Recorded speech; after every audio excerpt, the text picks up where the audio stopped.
Okay, skill 3, so this is the last skill for the week, is about adding and subtracting rational expressions. So think about what a rational expression is. It's a fraction. Think about what fractions need to have when they're adding or subtracting. If I'm adding 1/4 plus 1/3, I need common denominators. Yep, so I would multiply by 3/3 and by 4/4, and then I would add. Okay, you need common denominators. So that's the theme that we're going to follow through for these notes today. If we look at example A, immediately I notice that the denominators are quadratic trinomials, and they need to be factored in order for me to know what they have in common and what they don't have in common. So if I were to factor the left-hand side, a value is 1, so what multiplies to 6 but adds to 5? We could use a positive 6 and a positive, whoa, hello Patterson. We could use a positive 3 and a positive 2. And then for the right-hand side denominator, what multiplies to 4 and adds to 4? We could just say positive 2 and positive 2. Okay, well, identifying the common denominator is sometimes where we get tripped up because now we're dealing with binomials. But let's do this. Common denominator. Let's acknowledge first what they have in common. They each have 1x plus 2. Now, let's identify what they have that's different. The left fraction has x plus 3, and the right one doesn't have that. So that needs to be in the common denominator. And then the right fraction has 2x plus 2's. So we need to add another x plus 2. The common denominator for these needs to acknowledge what they have in common and then what they have that's different so we can try to get common denominators.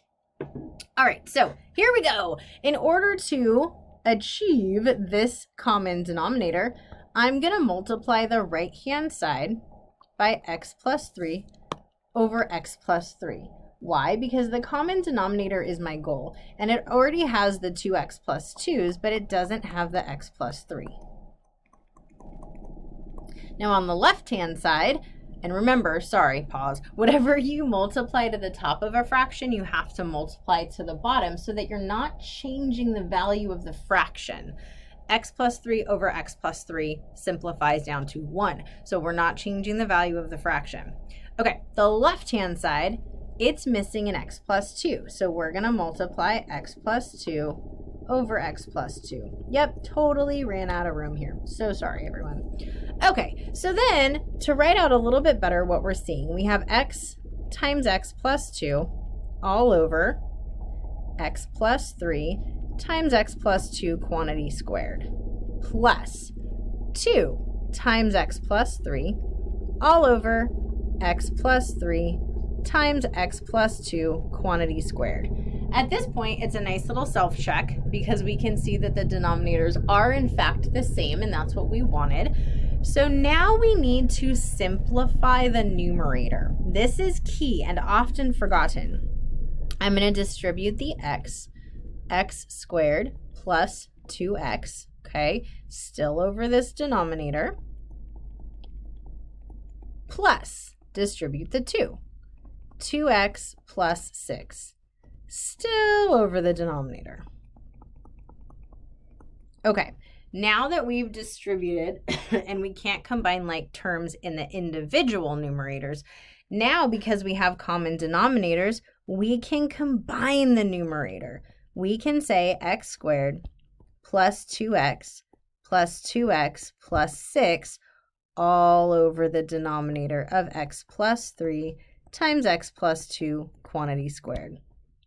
Let's go ahead and combine like terms. Make sure I'm not running out of room. Here we go. Okay, so we get x squared plus 4x plus 6 all over x plus 3 times x plus 2 quantity squared. And at this point, let's pause. We first identified our common denominator, and it consisted of what they both had, which was 1x plus 2, and then what they had that was different, which was x plus 3 and an extra x plus 2.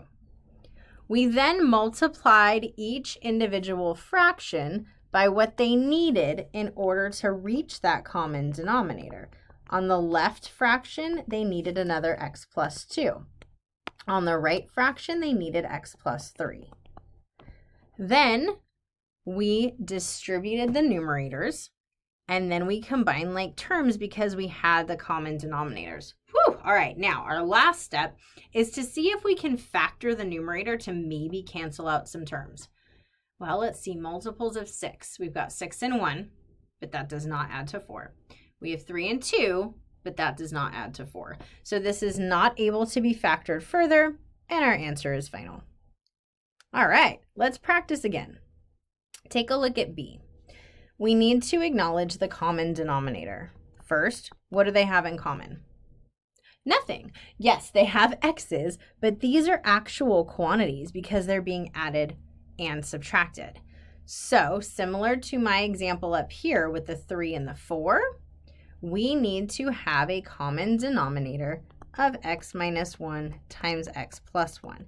Since they don't have anything in common, we're just going to include what they have that's different. And I say that it's similar to my previous example that I just showed you because we're just going to multiply each fraction by the denominator of the other fraction. And again, whatever we multiply to the numerator has to be multiplied to the denominator. Okay, this again is the step that people often forget. Super important, we distribute. So on the left fraction, I'm going to distribute the two quantities, same with on the right. On the left, we get x squared plus 3x plus 2 all over x plus 1 times x minus 1.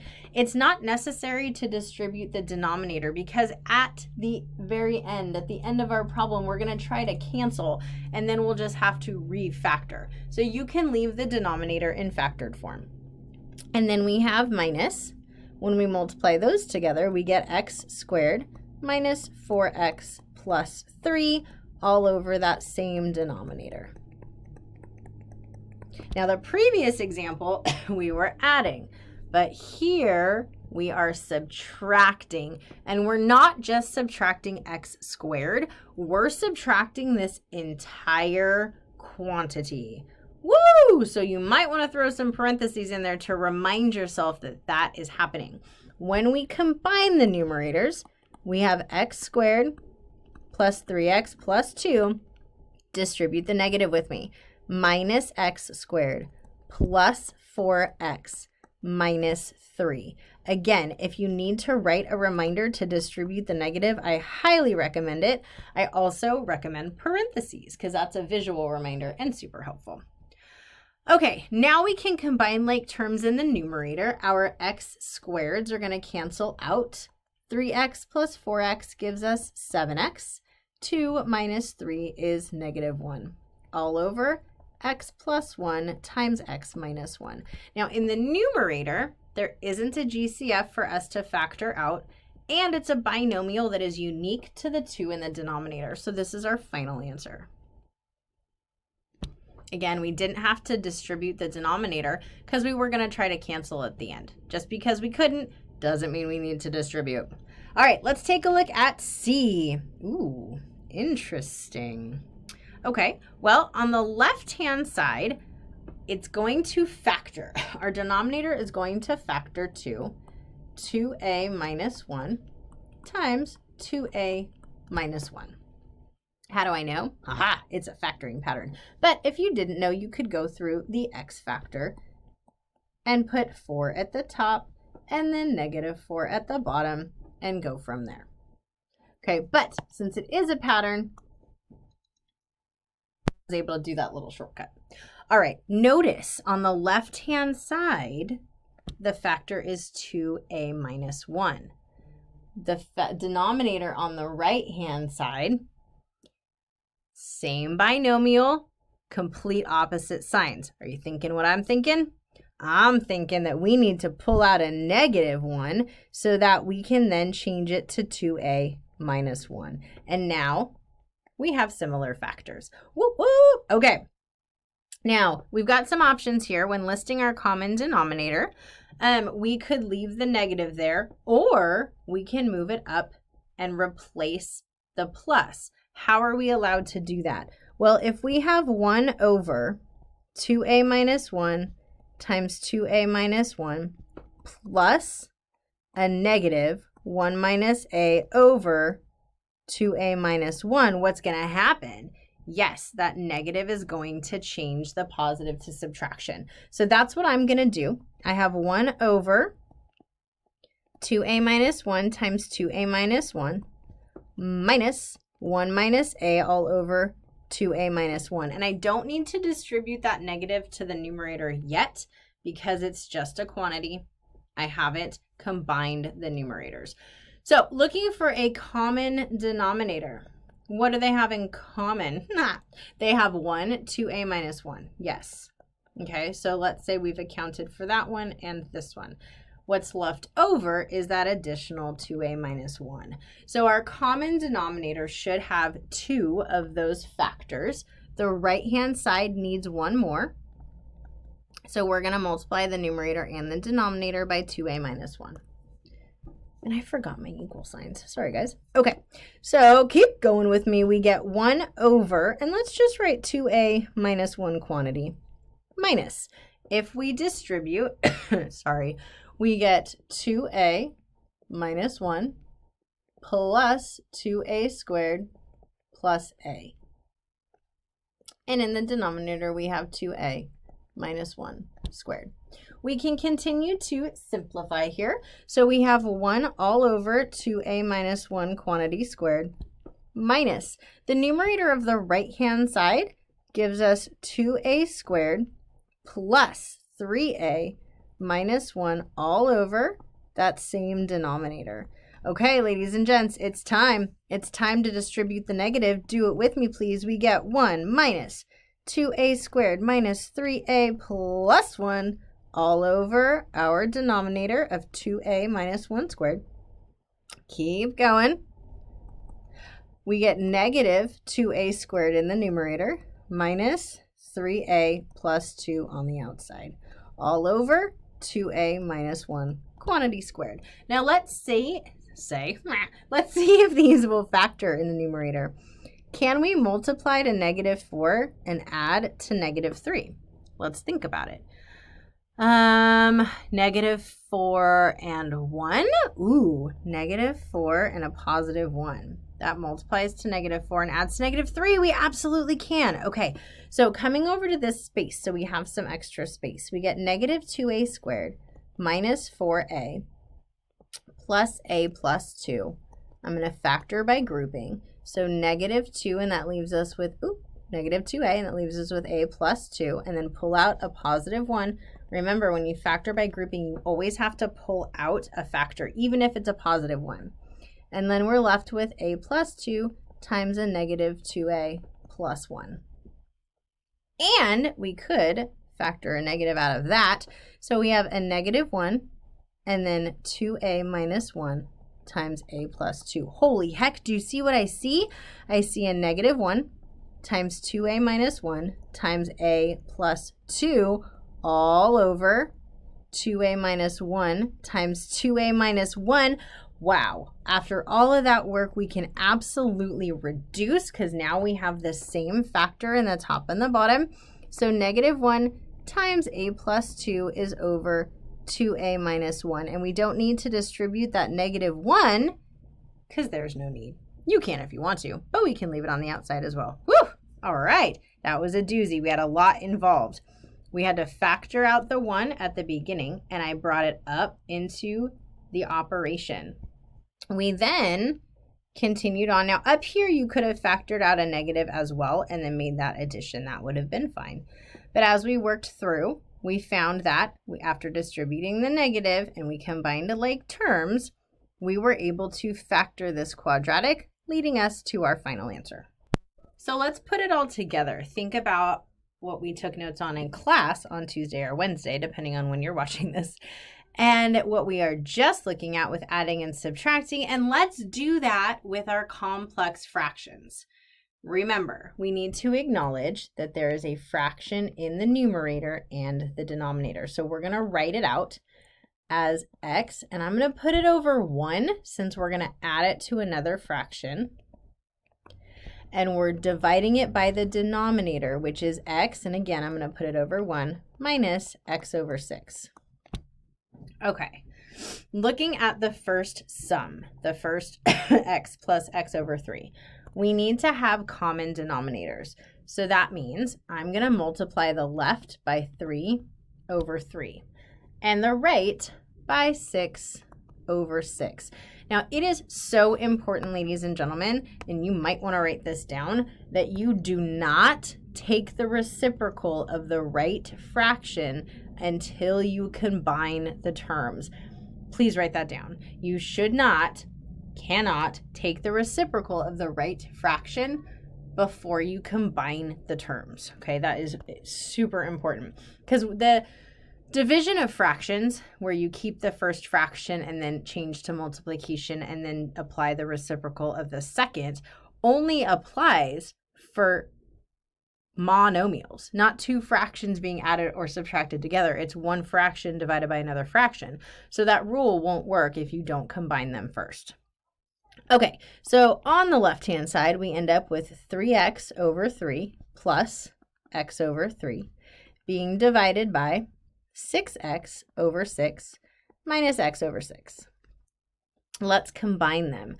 So in the numerator on the left, since they do have same denominators now, 3x plus 1x will give us 4x over 3 being divided by 6x minus x is 5x, and we don't actually have to distribute the negative because there's one term here.